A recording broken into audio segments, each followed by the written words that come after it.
Good evening, I'm Andrew Chang. And I'm Adrian Arsenault. Tonight, recounting their last moments together. Very good guy, very, very good guy. Everybody here like him. So we lost, someone very, very important. A longtime friend talks about the man killed in the Quebec tornado. Also tonight, Pfizer or Moderna or both. We examined the evidence on mixing doses. These vaccines are essentially the same. Resistance and arrests. Police evict residents of a Toronto park encampment.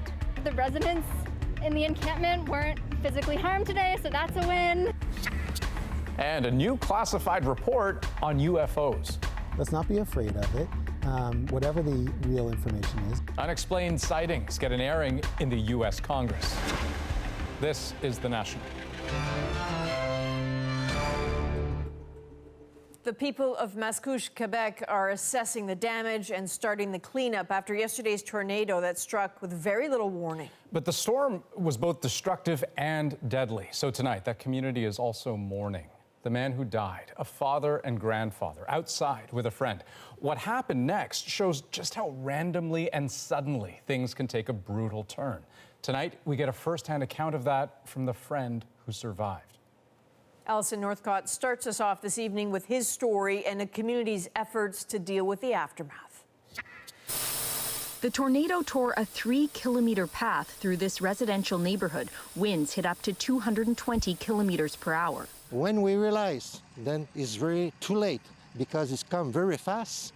Michel Vachon scrambled inside, but the friend he was with, Jacques Lefebvre, didn't have time. They each ran in different directions, and Lefebvre was killed in the storm. His family was in tears outside his home today. Very, very good guy. Everybody here like him. So we lost, someone very, very important. I'm very lucky, and outside I will blow in the air like him. He blew in the air.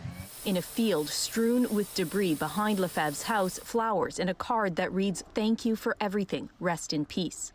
While many are busy repairing the damage, others will have to rebuild altogether. Mathieu Hamel and Laurence Barbe were renovating this house. The wind forced it right off its foundation. It's just wood and materials, he says. We can start over. They say they're thinking of the family who lost a loved one. Louise O'Malley says she heard screams as the storm hit and says the wind blew her back doors off their hinges and threw her fridge across the kitchen. Premier François Legault toured the area today and said there could be compensation if needed. For Vladimir Cherubin, the damage is in his yard, but he says it was a close call for his kids and that shook him. They saw the tornado pass just close to the bus that we're in. And I started panicking, so I had to leave work and come back here and make sure that everything was fine. The mayor says the cleanup and repairs will take time, and there is emotional damage too, from the fear of living through the storm and seeing the impact it's had here. So, Allison, we know a team from Environment Canada was among the officials there today. Do you have a sense of what they found? Well, they were here to retrace the tornado's path to get a sense of how powerful it was. And they say it was also hard to predict because while they had issued warnings for severe weather in the morning, they say this particular tornado didn't give much of a hint that it was coming. It came on quickly and it took many people by surprise. All right, Allison Northcott in Mascouche, Quebec. Thank you. Well, a large police presence today in a popular downtown Toronto park marked the end of a running conflict. The city moved to evict an encampment of people who've been living there during the pandemic. But those forced out say it has been where they felt safest. Ali Chiasson now with how a very tense day unfolded. It was eviction day at Trinity Bellwoods Park in Toronto, where dozens of people have been living throughout the pandemic. Hello, what do you want home? Choosing to live outside because it feels safer. I cannot go into a shelter space for health and safety reasons. But we have hotel spaces as well. I cannot go into a hotel space for health and safety reasons. Okay. I am safer here in the park. This is where one goes when they're homeless, especially during a pandemic. The city handed out trespassing notices a week ago. We need to persuade those people, and we've tried everything.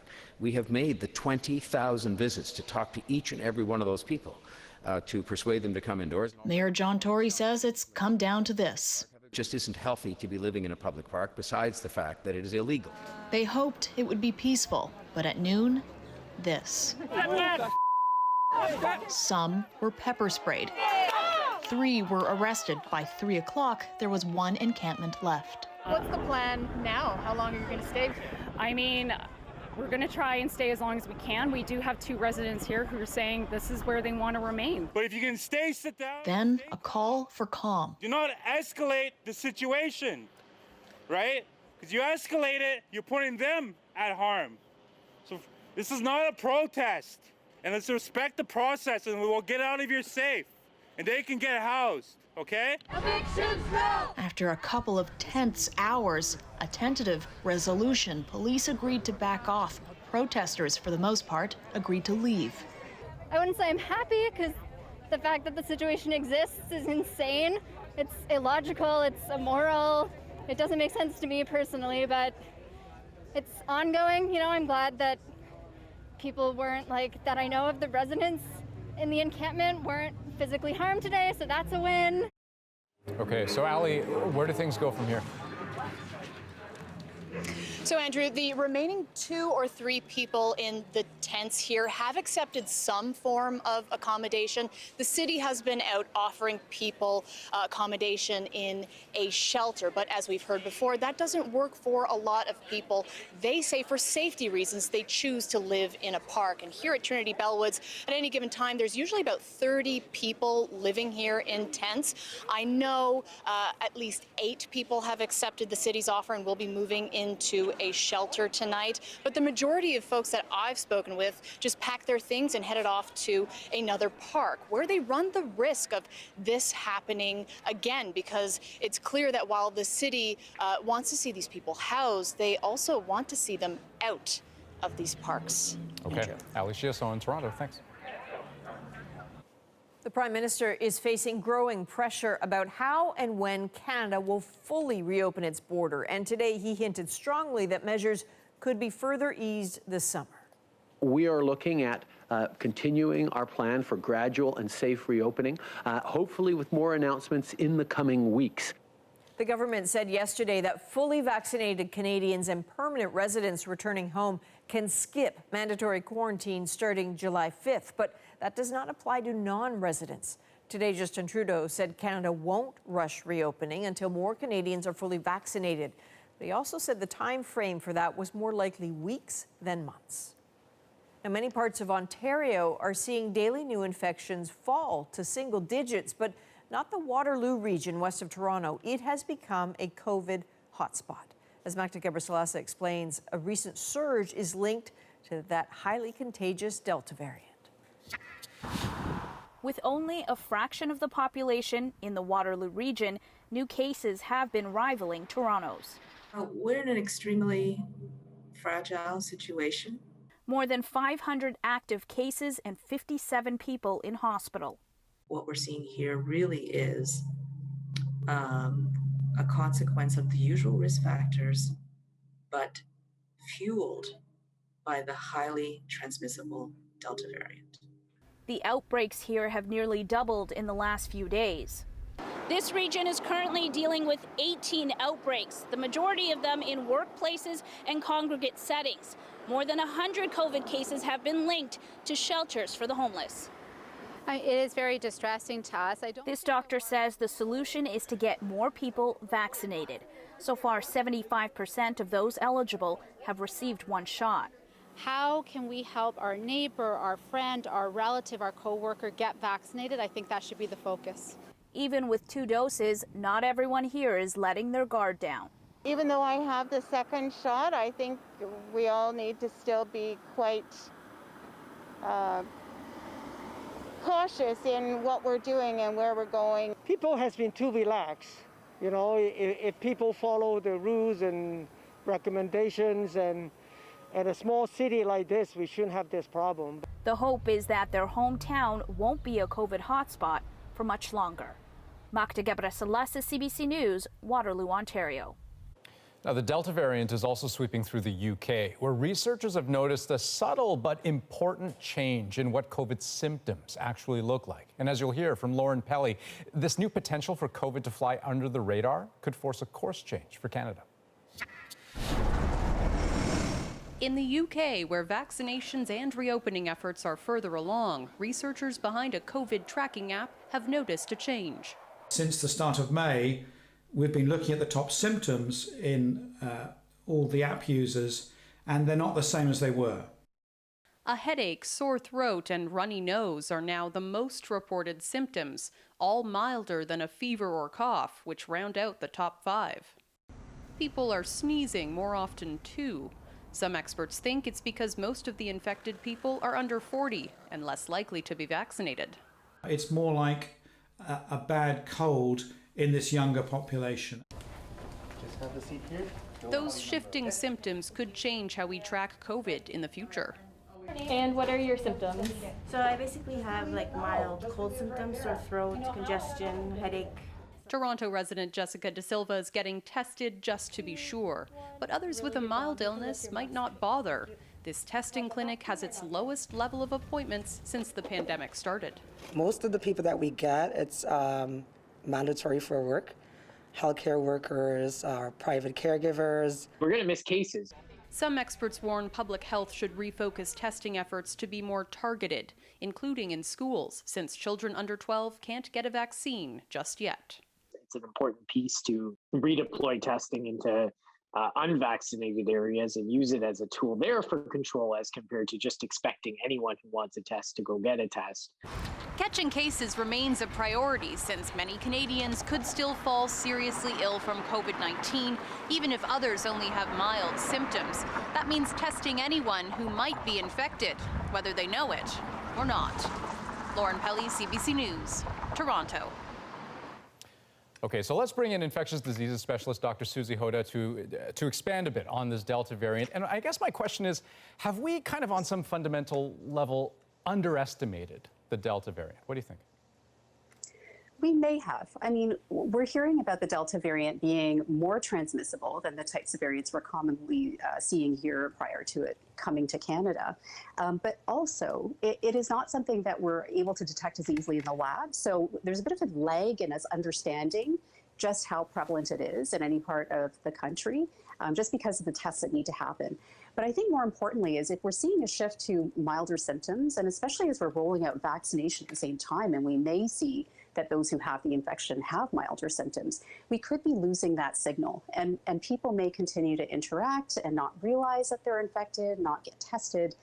And that's a worrisome thing because it can allow it to continue to transmit. Right, because someone who's been vaccinated may more readily dismiss these kinds of benign symptoms, right? Thinking of it as a cold or just seasonal allergies, but you're saying they should not be so quick to do that. That's right. I mean, vaccination's excellent, and it's really, really powerful in terms of preventing people from getting really sick from COVID-19. But some people will break through and have infections, and they may have symptoms, they may have no symptoms. But those symptoms can be very mild. And it's still your signal that you need to get tested. You need to stay home if you get any symptoms that are mild. Right. Because that can be what prevents transmission to others and this continuing on. Dr. Hoda, we're always learning. Thank you. Thank you. A protest over border restrictions in Nova Scotia has shut down parts of the Trans-Canada Highway. The province will impose restrictions on people entering from New Brunswick, even as it plans to open up to the rest of the region tomorrow morning. And starting next Monday, all of Quebec will move to its lowest alert level, or green zone. That will allow up to 250 people at organized gatherings, such as weddings and funerals, and up to 20 people from 20 households will be allowed to gather in backyards.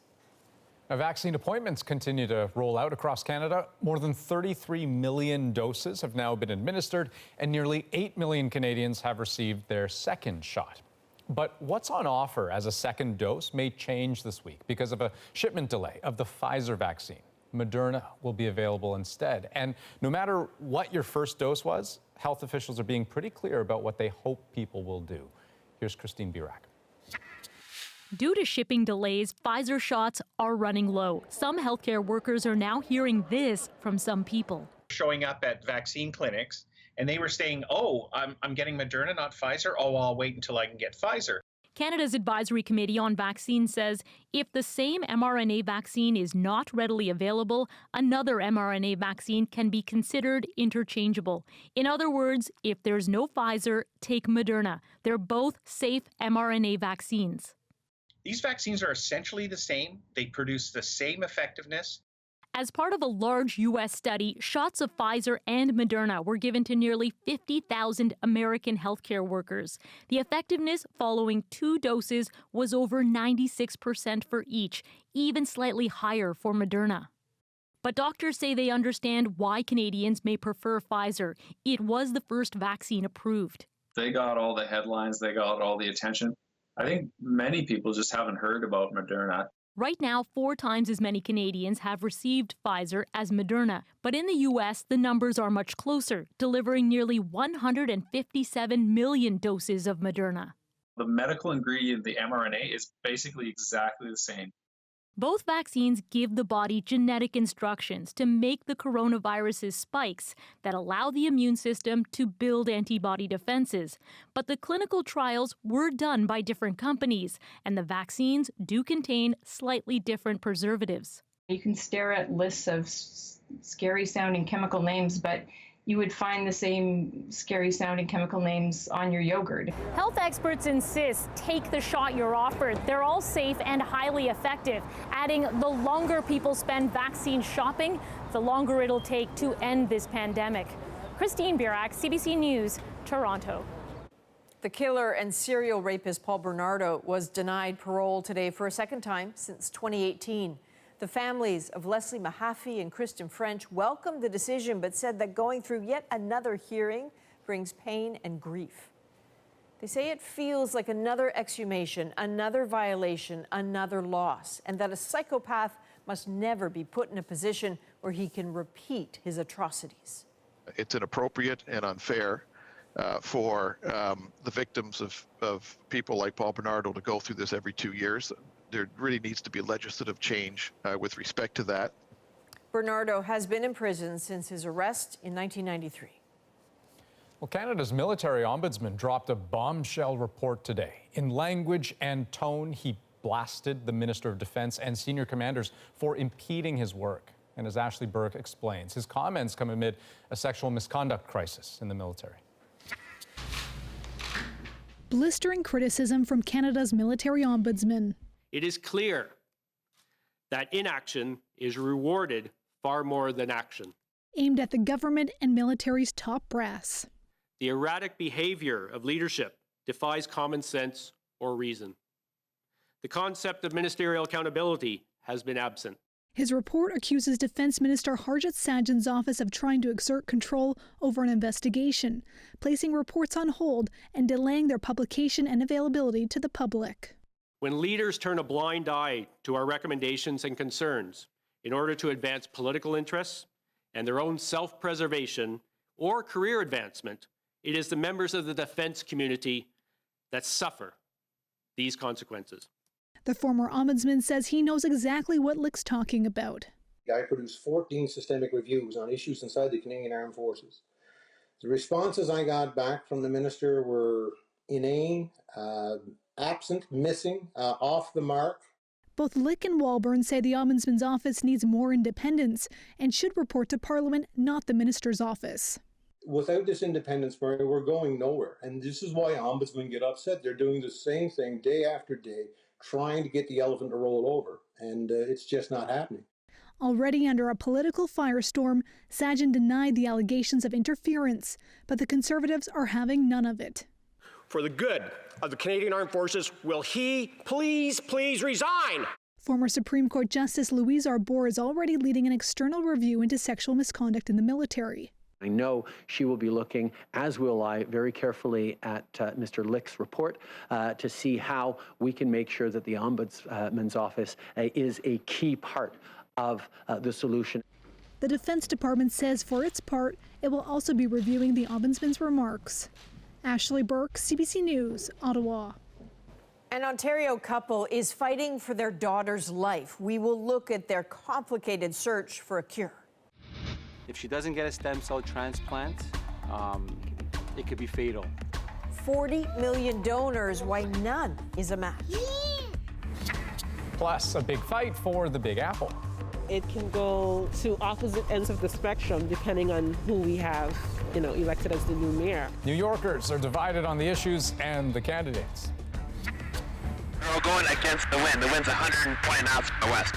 And the Pentagon is about to release more information about UFOs. What you see now in the public media, in my opinion, are some of the least compelling videos. It's not American technology, apparently. So what is flying overhead, if anything? We're back at 2.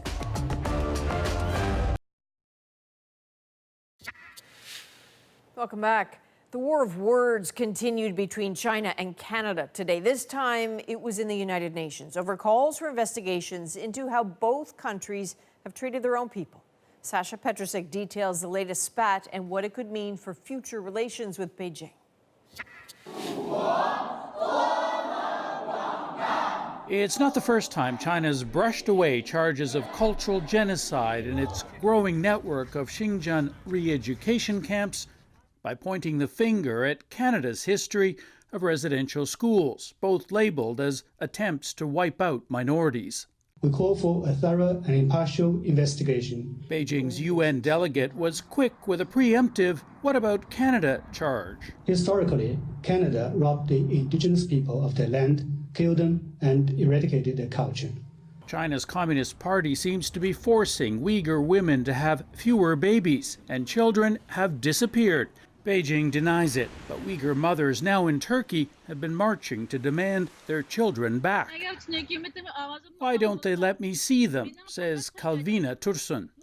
Today, Canada led 44 countries at the UN in a demand for an official investigation, something Beijing has rejected. There are also reports of torture or cruel, inhuman, and degrading treatment or punishment, forced sterilization, sexual and gender-based violence, and forced separation of children from their parents by authorities. As for the comparison to Canada's acknowledged injustices, in Canada, we had a Truth and Reconciliation Commission. Where is China's Truth and Reconciliation Commission? that sharper than usual criticism of China in Ottawa is often seen as hurting Canada's chances of winning freedom for the jailed Michael Kovrig and Michael Spavor. Not so, says former diplomat Charles Burton. So I feel that if we show some backbone and actually engage in some substantive response to China, that will improve our relationship and improve the prospect of us being able to negotiate the release of Kovrig and Spavor. The key, he says, is keeping up the pressure, regardless of Beijing's response. Sasha Petrusek, CBC News, Toronto. In New York City, primary elections were held today to narrow down the list of people who want to be mayor. More than 40 originally filed, then it was down to 15, and today's vote will bring it down further to 2. As Chris Reyes reports, New Yorkers are deeply divided on the issues facing the city. I'm a future voter. It's one thing New Yorkers can agree on. They're voting on their city's future. The hot debate, though, what that looks like. It can go to opposite ends of the spectrum depending on who we have, elected as the new mayor. The leading candidate in the race, Democrat Eric Adams. The former NYPD officer's campaign has been all about public safety, including more policing. That's resonating with a lot of voters. There's too much gun violence. I don't believe in defunding police. I feel that we need the police. The shooting happened in Times Square last month, injuring 2 young children. A recent spate of violence on subways and busy streets has made crime a key issue in the campaign. But for younger voters, the solution isn't about policing. With all the riots and the protests and everything that happened, I think people, especially younger folks, are more willing to outwardly say that we need to defund the police and we need to actually fund our communities instead. Like other big cities around the world, New York is struggling with the pandemic's aftermath. Homelessness, mental health issues, and economic ruin.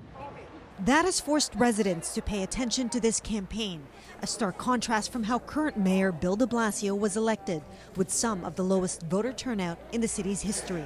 Do you think that there are more people civically engaged this time around, and why? I hope so. I mean, we see what happens when people aren't. Locals also want to return to what New York is famous for, big crowds.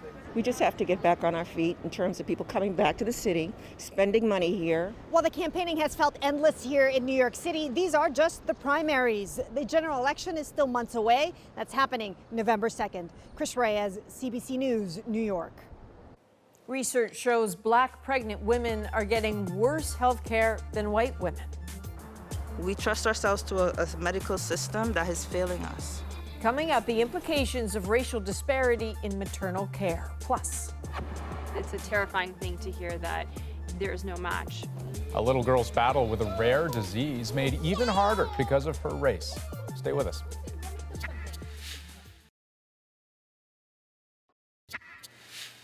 welcome back. Feelings of bias, stigma, and inequitable treatment have lingered for Black Canadians. Black pregnant Canadians in particular, as they prepare to enter the delivery room. Those feelings have largely been shared anecdotally. But as Vicadopia shows us, there is now a push to change that and validate those feelings with some hard data. When it comes to maternal and infant health outcomes, Canada barely ranks as average compared to other developed countries. But Kamitra Ashman's experience was not even that. I felt invisible, neglected, and disrespected. Ashman's first birth was a cesarean section. Her son was overdue, even though she says she was ready to give birth earlier. I do not believe it would have ended in an emergency cesarean had they listened to me when I said at 37 weeks, my body feels ready, my pelvis is opening, what do? I was directed to go, oh, no, it's too early.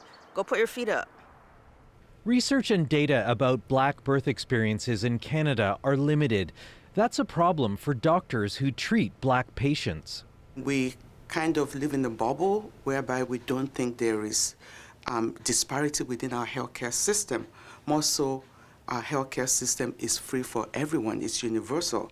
That bubble was popped 5 years ago by one seminal Canadian study. It found potentially riskier preterm or premature births were experienced by about 6% of white moms and nearly 9% of Black moms.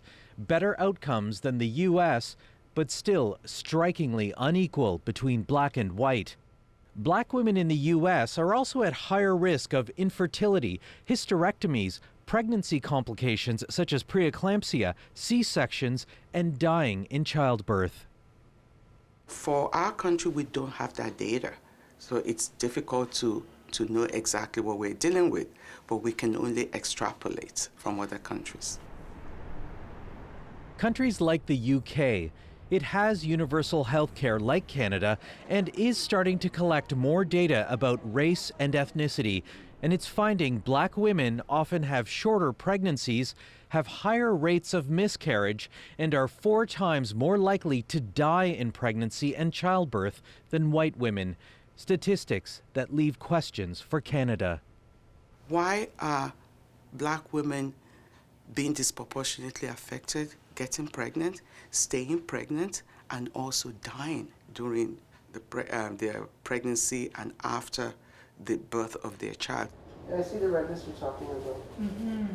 The lack of research about Black maternal health has consequences. This midwife says the void is often filled by misunderstanding. There's a myth, really, that Black women experience less pain than white women. And so this can result in Black women being offered less pain medication. Even though showing overt signs and asking for it, they're being dismissed. Myths and a lack of data, that translates into hurtful stereotypes about which Black pregnant women have long spoken out. It started when I came to check in, and I had a nurse at the front desk roll her eyes at me. It's built into when you go to appointments and people assume you don't have insurance. They assume you're not educated, assume you're a single mother, assume you don't have a husband. Early in the pandemic, Black communities were at high risk of infection, and initially no one was tracking that. That has since prompted Canadian researchers to come up with national standards for race-based health data to identify disparities among all Canadians. For the most part, they don't really tell you what what your risks are. They just kind of like, okay, you're pregnant. This is it. In the end, Margaret Akamoa Boateng was fine giving birth, no complications. She credits in part having with her in the delivery room a black doctor, which Canada doesn't have enough of relative to the black population. He had another doctor there with me who was Nigerian. Oh, okay. He didn't have to be there, but the doctor brought him in, and it was just really? It was great that there was someone else, because the doctor himself, he was white. And I was just like, I'm looking for someone who has black experience. Only because I feel comfortable if the doctor is black or their staff is black or they've ever operated on black people. It makes me feel a little bit comfortable. The experiences of being black and pregnant have prompted a call to action by Canada's black doctors. So these are things that we need to acknowledge that it exists within the fabrics of our system, and then we have to acknowledge it and then find a way to dismantle the racism and also to correct the inequities within the healthcare system. I'm tired. And I believe everyone, every black woman, every black man, people going through this, we're tired. Who's protecting us? We trust ourselves to a medical system that is failing us. It starts with data. It starts with race-based charts. Look at me based on who I am and not based on a chart that doesn't apply to me, because you are neglecting me and you're willfully putting me in harm's way when you do that. Vic Adopia, CBC News, Toronto. Well, an Ontario family is asking for help tonight as they desperately search for a stem cell donor for their 3-year-old daughter. Leah Falico suffers from a rare genetic disorder. Her bone marrow is failing to produce blood cells. The only cure, a stem cell donation. But of the 40 million registered donors, not a single one was a match.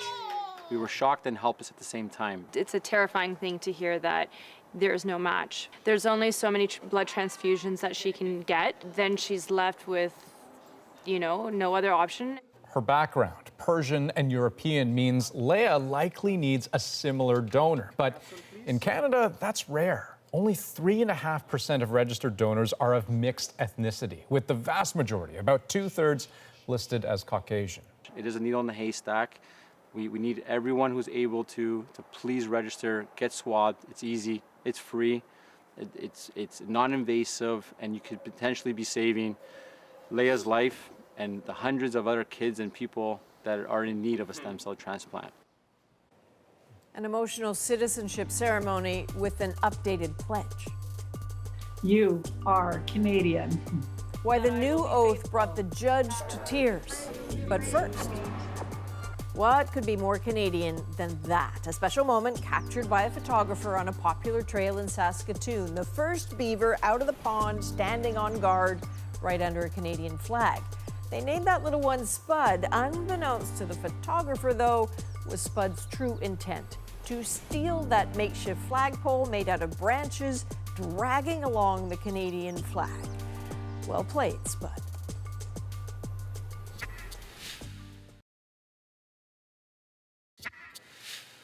Welcome back. The public has been fascinated for decades by unidentified flying objects. Well, this week it expects to get some answers. U.S. military leaders will give Congress a report on its investigations. And these sightings aren't only in the U.S., they've happened in Canada as well. Katie Simpson spent some time with a former lead investigator to get a better understanding of what might be lighting up the sky. How we humans think about our space and place in the universe is being challenged in ways that not long ago would have seemed downright absurd. They're all going against the wind. The wind's 120 knots from the west. With the U.S. military poised to share new details about its secret investigations into some 120 sightings of unidentified flying objects. I think we're those in the know are asking the public to keep an open mind. This is a conversation that may lead us down a road that may turn out it's not of human origin. I think for me, Luis Elizondo left the Pentagon in 2017 after serving as the director of the Advanced Aerospace Threat Identification Program, the team that investigates UFOs. Oh my gosh, dude. Wow, look at that, man. Look at it fly. Or what it calls unidentified aerial phenomena, UAPs for short. Incidents that in some cases are captured on video by pilots during training operations, including this unexplained moment from 2015 near Jacksonville, Florida. What you see now in the public media, in my opinion, are some of the least compelling videos. And as compelling as they are, there are some that are even more compelling than that. Leaks about the upcoming report to the New York Times suggest the objects are not a part of any American military or other advanced U.S. government technology. And while there's no evidence of alien technology, it can't be ruled out either. So the otherworldly option remains one of two leading explanations. It's that, or possibly an adversary, China or Russia, leapfrogging past U.S. aerospace capabilities.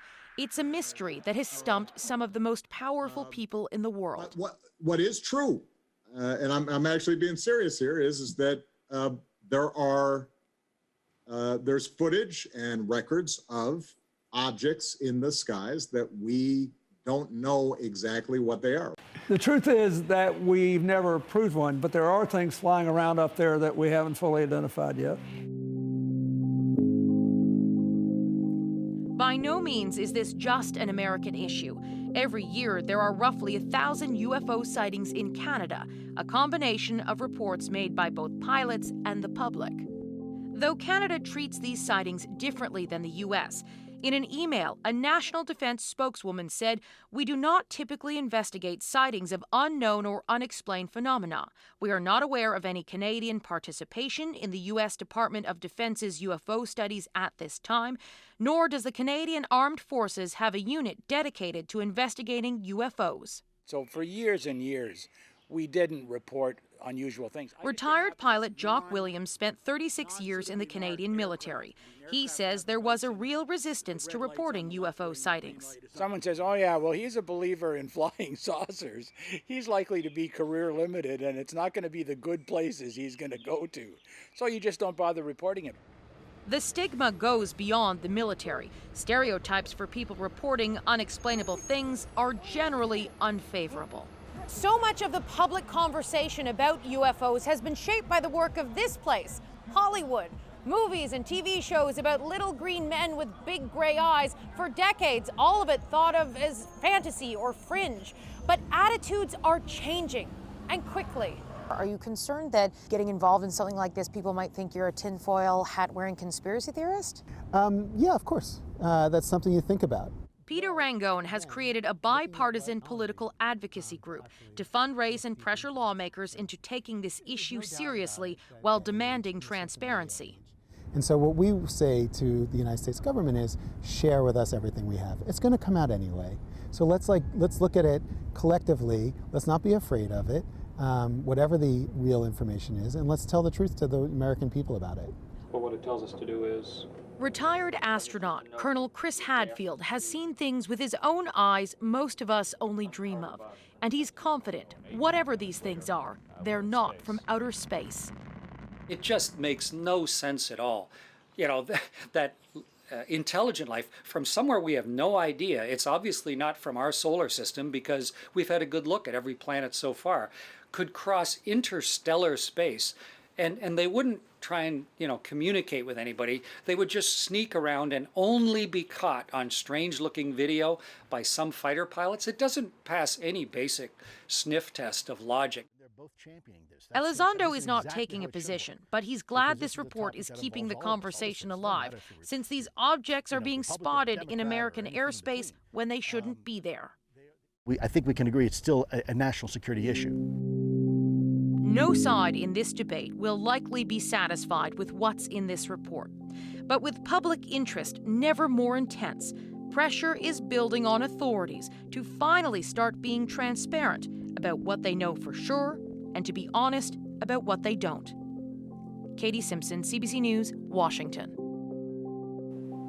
Okay. Many American colleges are mandating students get vaccinated, but it is a different story here. How can you be putting all your focus on learning when you're worried about if the person next to you is going to give you COVID? Indeed, and experts are mixed on the risks. That story next. I'm Jamie Poisson, and tomorrow on CBC's daily news podcast, Front Burner, a conversation with Canada's military ombudsman about the leadership's handling of the sexual misconduct crisis and his demands for independence. Subscribe wherever you get your podcasts. Welcome back. So this is curious. A new study out of British Columbia suggests teachers and other school workers are not at higher risk of contracting COVID-19. Researchers tested about 1,500 school staff for coronavirus antibodies to see how many had contracted the virus during this last school year.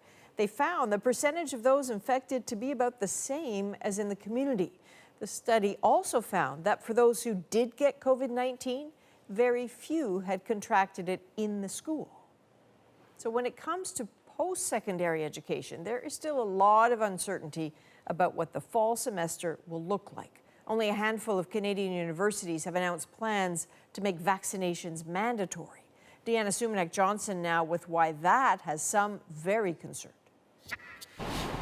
Quite frankly, it's dangerous. As the editor-in-chief of McMaster University's newspaper, Andrew Marzowski has covered the ins and outs of campus life for years. But his university's decision not to require COVID-19 vaccinations for students this fall left him stunned. In order to have that in-person education, you need to feel safe. How can you be putting all your focus on learning when you're worried about if the person next to you is going to give you COVID? The University of Calgary has made the same call. They're not making them mandatory, and we know that that decision is really aligned with the provincial health authorities that have stated that they're not doing so. Hundreds of American colleges and universities will require students to be fully vaccinated, but only a handful of Canadian post-secondary institutions are doing the same, including the University of Toronto, Ryerson and Western, and only for students living in residence.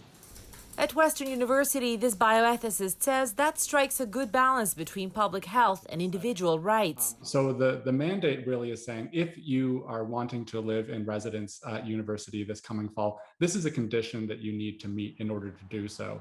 If you are unwilling to meet that condition, you are still absolutely welcome to go to the school, receive your education. You just need to find housing elsewhere. But this infectious diseases specialist says the vaccination should absolutely be mandated, and he doesn't think limiting it to students living in residence goes far enough. It doesn't really have an impact on a larger scale level because most students don't live in dorms, and I'm almost sure that most faculty don't live in dorms. And so it's a bit of a facade, frankly. He says new variants could bring outbreaks on campus that can quickly spread into the community, a scenario everyone wants to avoid, which is why many post-secondary institutions are still struggling with their vaccination decision. Deanna Sumanak-Johnson, CBC News, Toronto. Well, coming up, a Canadian first, many years in the making. That I will be faithful. A historic citizenship ceremony and a judge's touching response. Next in our moment.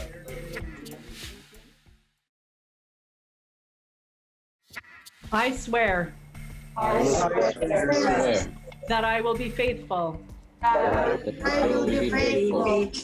Well, it is a Canadian first. New Canadian citizens pledging their commitment to respect Indigenous treaty rights. The change of wording in the citizenship oath went into effect today as part of new legislation.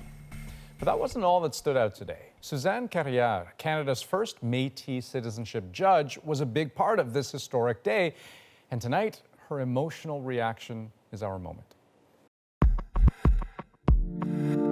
Many across the country were devastated by the recent announcement from Tk'emlúps te Secwépemc First Nation that the remains of 215 children were found on the grounds of the former Kamloops Indian Residential School. This grim discovery and others like it are a stark reminder that residential schools are not just something that happened in this country's distant past, but rather they've left a lasting legacy that continues to cause very real trauma to Indigenous peoples to this day. And in honor of those 215 children and all other children who did not make it home, and in honor of all those who've been affected by and continue to be affected by their dark legacy, we now ask that everyone observe a minute of silence. Reconciliation turns on a very simple concept, which is I want to be your friend, and I want you to be my friend. I swear. I swear. And that I will faithfully observe. And that I will faithfully observe. The laws of Canada. The laws of Canada. Which recognizes and affirms. Which recognizes and affirms. The Aboriginal and treaty rights. The Aboriginal and treaty rights. Of First Nation, Inuit, and Métis peoples. Of First Nation, Inuit, and Métis peoples. You are Canadian. That is the National for this June 22nd. Have a good night. Good night.